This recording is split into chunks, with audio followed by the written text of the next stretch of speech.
السلام عليكم أصحابي سودوادا ومركل iyo everyday mathematics iyo markale iyo xisaabteeni maanta waxaan qaadan doonaa isku dhufashada numberka loo yaqaano number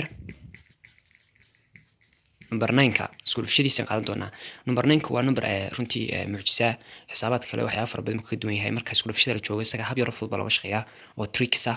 oo aad u fudud runtii waxa lagu yiri marka 1 lagu dhuftay 9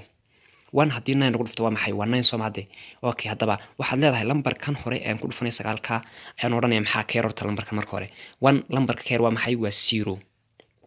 way 0 iyo 9 maxaa u dhaxeeya 9 lambar baa u dhaxeeya wakaas 1 haddaan ku dhufto 9 waa maxay waa 9 way 2 lagu dhuftay 9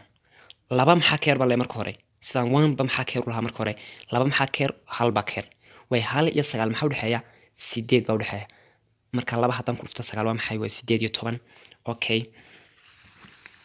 marka saxaabay isla socono 3 lagu dhuftay 9 waa maxay 3 maxaa ka yar marka hore 2 waayahay 2 iyo 9 maxaa u dhaxeeya 7 okay ama kala go ma waxa tiraa 2 ka go 9 waa maxay waa 7 saas oo oran karnaa 4 lagu dhuftay 9 4 maxaa ka yar marka hore 3 baa ka yar 3 iyo 9 kala go ama 3 iyo 9 maxaa u dhaxeeya leedahay way waa 6 6 iyo 30 5 lagu dhuftay 9 5 maxaa ka yar marka hore 4 4 iyo 9 kala go waa 5 ama 4 iyo 9 maxaa u dhaxeeya 5 baa u dhaxaysa